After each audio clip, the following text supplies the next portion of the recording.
9 حاجات استفدتها من كتاب نادي الخامسة صباحا.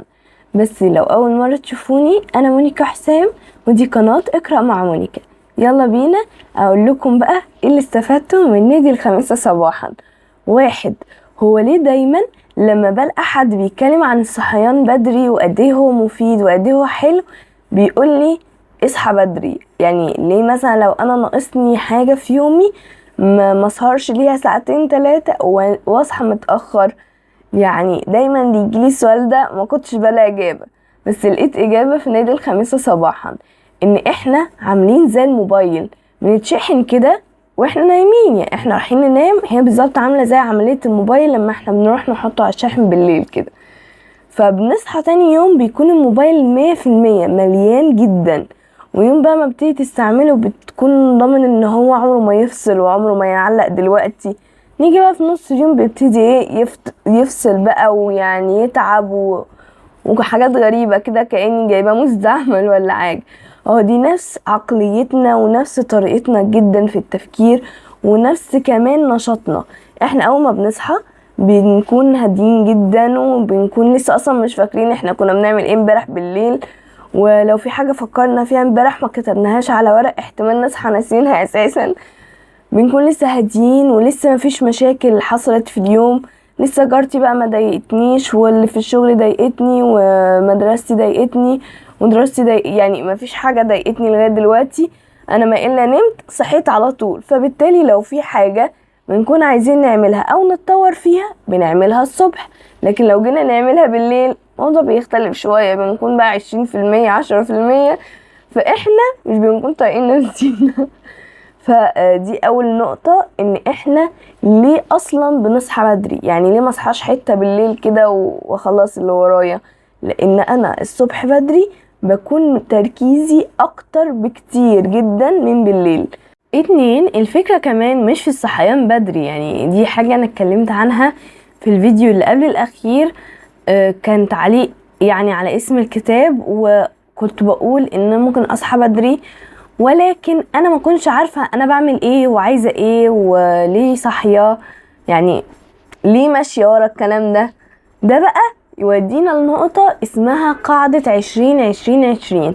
الكاتب كان بيتكلم ان انت لو صحيت ساعة بدري من يومك، بالمناسبة هو كان يومه بيبتدي 6 الصبح، فكان عنده بدري دي ساعة، يعني الساعة 5 الصبح.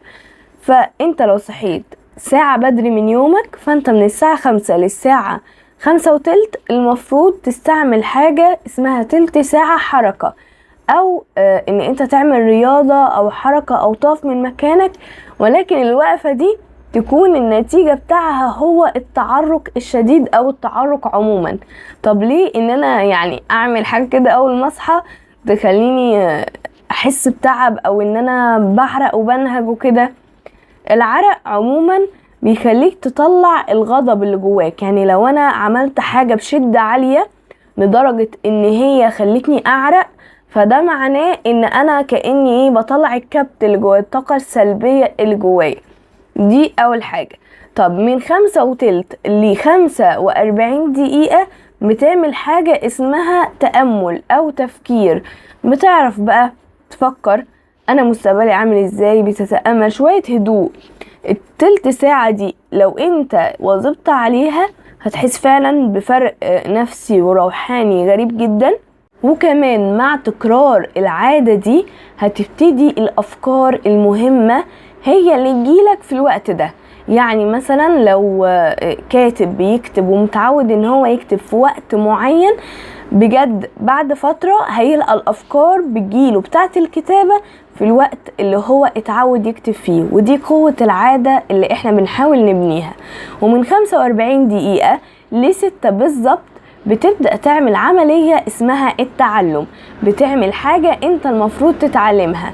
يعني مثلا تتعلم انجليش او برمجة او كمبيوتر، او بتشوف فيديو مفيد زي مثلا الفيديو اللي احنا بنعمله ده تلخيص كتب، وهكذا. رقم 3 وهي ليها علاقة شوية برقم 1، هو ان هو بيقولك لو انت عندك مهام كتير فابدأ بأصعبها. يعني مثلا انا عندي كذا شابتر المفروض اذاكره، ابدأ بأصعب شابتر انا عندي ويعني مش طايقة حتى المسه. طب ليه؟ بعيدا ان في اول نقطة قلنا خالص ان احنا عاملين زي الموبايل، فبنكون في البداية طاقتنا 100%، وكمان مش مشتتين، فبالتالي ده بيخلينا ننجز اسرع ونفهم اسرع. لا، وكمان لما احنا بنخلص التاسك الكبير اول حاجة بنبتدي نحس ان احنا اقوياء وبنكمل باقي اليوم بفاعلية. لكن لو انا ابتديت بالحاجات الصغيرة على اساس ان انا ابدأ شوية ستيبس او خطوات عشان يعني ابدأ في جو الشغل والحاجات دي، مش بيحصل. دايما دايما دايما بنخلص اول حاجتين 3 سهلين خالص جدا، ونقول ده احنا هناخد بريك صغير، نقوم ماسكين الموبايل وبجد ما بنعملش حاجة باقي اليوم. ما بنكونش عارفين الوقت عدى ازاي وراح فين وجه منين وايه اللي حصل عشان يوصلني للنقطة دي، يعني بجد. وبتكون ولا عملت اي حاجة من الحاجات الضخمة اللي انت صاحي علشانها بدري يعني اصلا. فلازم اول ما تصحى تعمل الحاجة الصعبة اللي بتأجلها دايما وبتستصعبها على الاغلب، ما تخليهاش اخر اليوم، خليها في بدايته، علشان كمان في باقي اليوم لو انت فشلت لا قدر الله يكون باقي اليوم قدامك، لكن لو ما فشلتش فيعني برضه هتفرح باقي اليوم. وده ينقلنا لرابع نقطة، وهي ليه بنجري على المشتتات. يعني مثلا انا دلوقتي عندي شغل او عندي ان انا اسجل فيديو مثلا، ولكن ما بسجلهوش. طب ليه؟ لان احيانا احنا بنكون عندنا حاجة كده زي خوف او رهبة من اي حاجة بنبتديها جديد. مثلا لو انا عايزة اتعلم لغة جديدة، واكيد انا مش بتعلمها عشان انا لبلب فيها وجاية اعرض مهاراتي قدام نفسي، انا راح اتعلمها علشان انا ضعيفة فيها ومش عارفة اتعلمها. فبالتالي اول ما ببدأ علشان اتعلم بكون خايفة، عندي احساس بالخوف، وبالتالي بيعلى الكورتيزون، وبالتالي بيكون في خوف، وبالتالي بيكون في قلق من ناحية ان لما بيعلى الكورتيزون المخ بيحس ان في مشكلة، في خطر. فبالتالي بنلجأ للدوبامين الرخيص السهل السلس، مش الناتج عن التعلم، الناتج عن الفرجة عن الفيديوهات. واحيانا بتكون الفيديوهات الاكثر تسلية شوية. يعني عمري ما شفت حد عشان يحصل على دوبامين مثلا يقوم شايف فيديو تعليمي لدرس هو المفروض يذاكره مثلا. يعني احنا بنتكلم في فرجة الفيديوهات ان انا اشوف تلخيص كتاب، تلخيص كتاب ايه، لا مش للدرجة دي يا عم، تلخيص رواية، تلخيص فيلم، فيلم فعلا متلخص مثلا، او مسلسل، او مثلا مش عارف لو حد بيحب الطبخ ممكن يشوف طبخة، او يعني على حسب اهتمامات وميول الشخص. فاحنا بنتهرب على حسب ميولنا. ولكن الميول اللي سهلة، يعني ممكن اشوف طبخة ولكن ما اعرفش اطبخها عادي سهلة والله. ممكن اسمع ان كتاب حلو او رواية حلوة وتعجبني اسمها وكده، ولكن ما اعرفش اقراها. يعني اشوف تلخيص بس، يعني اشوف 10 دقايق تلت ساعة، لكن ما اقراش كتاب 600 700 كتير، صح؟ فدلوقتي معنى كده ان احنا بنخاف فبنلجأ للدوبامين السريع.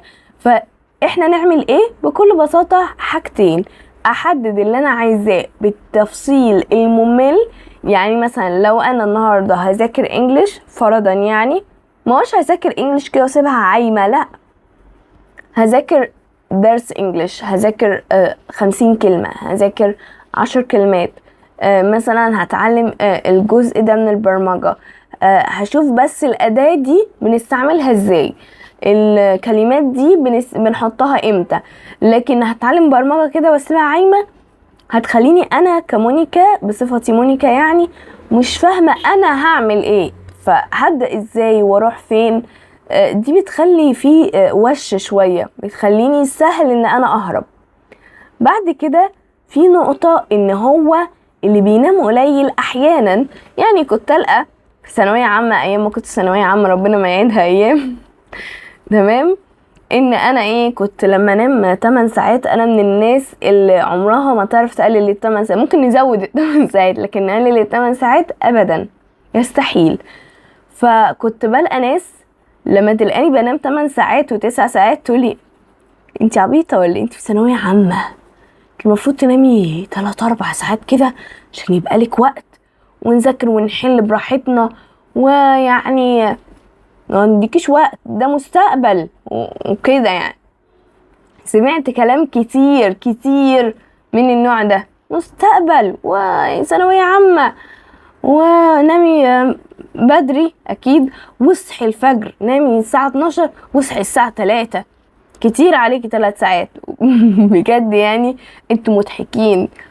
النوم يا جماعة لازم يكون 8 ساعات فيما فوق، بس مش فوق اللي هو حيوان الكسلان اللي ما بيصحاش. فوق ده يعني اخرك 10 ساعات 9 ساعات، وده على حسب المجهود البدني اللي بتعمليه في باقي اليوم.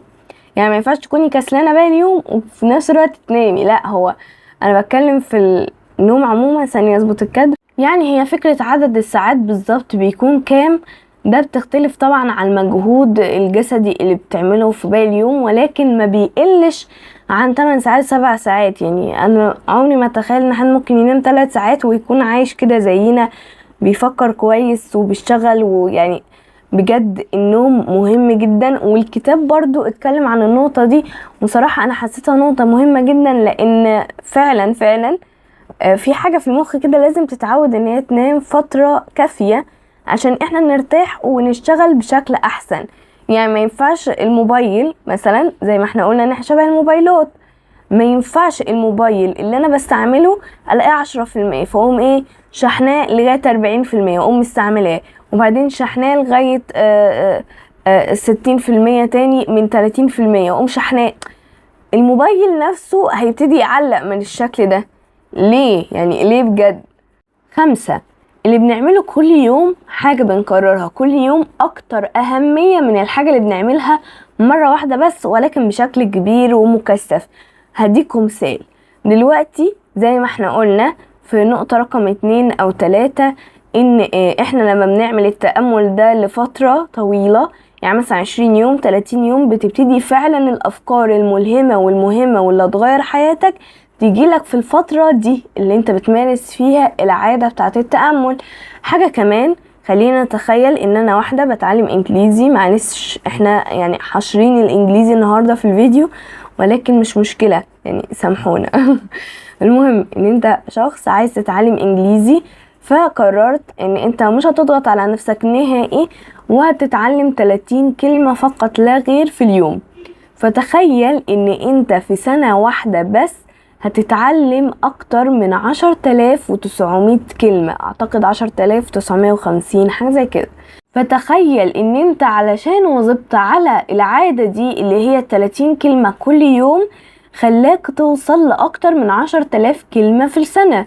يعني ده في السنة الواحدة، ما بالك بقى لو بتكلم في 5 سنين مثلا، لو انت في جامعة وحبيت ان انت تطلع متعلم مثلا انجليش او اي مهارة تقدر تخليك تشتغل بسهولة. بجد الحاجات دي هتفرق جدا معاك. طيب نوصل للنقطة التانية رقم 6، ازاي اثبت العادة دي؟ العادة دي بتثبت بالتكرار الصغير. يعني ايه؟ يعني ما ينفعش في اول يوم اذاكر 100 كلمة انجليش واكون فرحانة بنفسي.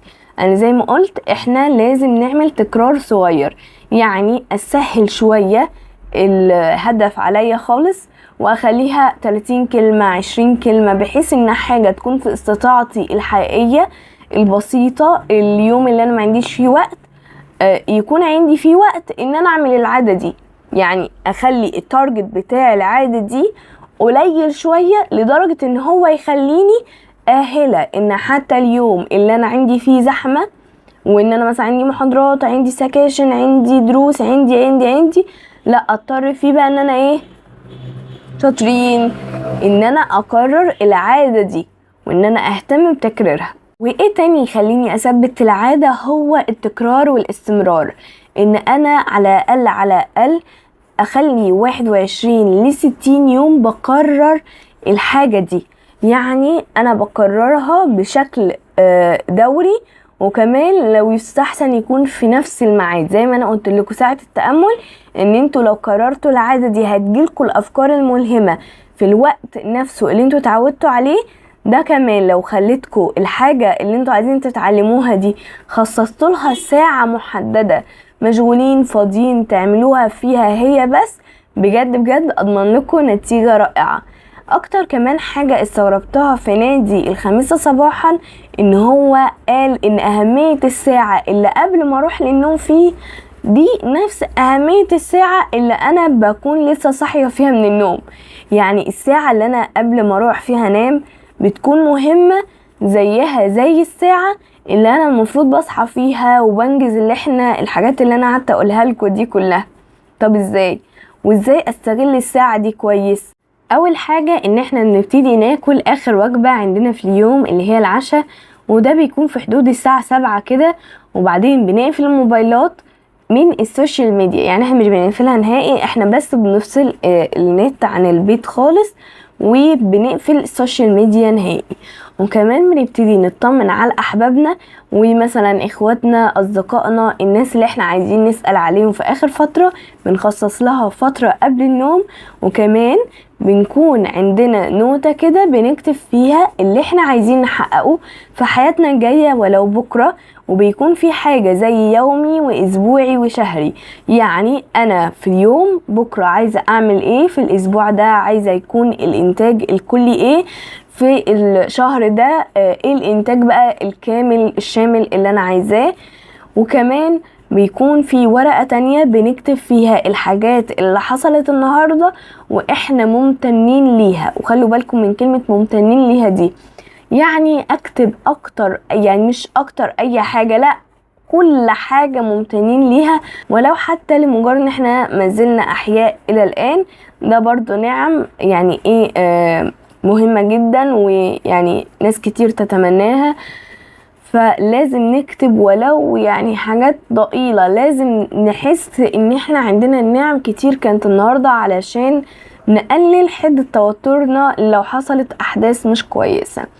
وكمان لازم نقعد في اوضة هادية جدا ومقفولة الاضاءة، يعني مظلمة وهادية جدا علشان تساعد على الاسترخاء والنوم، لان احنا اكيد مش يعني مش انسان آلي اول ما ادوس على الزرار نايمة كده ومفيش، لا لازم نهدى ونرتاح وراسنا تحس بالاسترخاء كده عشان نبتدي ننام.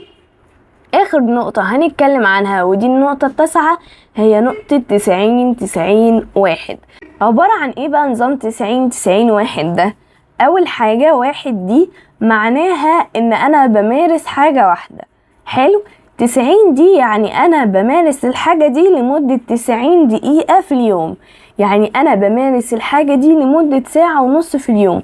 ممكن اخليها بشكل متقطع او بشكل دائم، يعني مثلا اخلي نص ساعة الصبح وساعة بالليل او العكس او هكذا يعني. بس اهم حاجة ان يكون 90 دقيقة في اليوم ولمدة 90 يوم، يعني 3 شهور. وبكده انت تكون طلعت بجد من المدة دي اللي هما 3 شهور وانت متعلم الحاجة دي كويس جدا. وممكن يعني مش كويس لدرجة ان هي تفوق السنين، ولكن كويس لمدة 3 شهور، يعني كويس للمدة اللي بدأ فيها الفكرة اصلا ان انت تتعلم الحاجة دي المهارة دي، زي مثلا الانجليش او البرمجة او الجرافيك او المونتاج. يعني لو مونتاج مثلا اتعلمته في 3 شهور اعتقد ان انت هتبقى محترف عادي، يعني مش حاجة صعبة قوي يعني. وبس كده، ده كان تلخيص الكتاب او الحاجات اللي انا استفدتها منه واللي لفتت نظري، الحاجات اللي حسيتها جديدة شوية عليا او كانت بتحصل لي بس انا مش عارفة السبب، زي سبب النوم. فيعني بس كده. ولكن رأيي في الكتاب عموما هو كويس جدا ولطيف، ولكن يعني كان عندي مشكلة شوية في ان هو حسيت ان القصة وهي ماشية كده فيها نوع من الملل انا كنت بحسه، بس يعني ده عادي. يعني في نفس الوقت حسيت لا مش مشكلة جذرية ولكن كان عادي. وبس كده، كان معكم مونيكا حسام من قناة اقرأ مع مونيكا. اشوفكم الفيديو الجاي، سلام.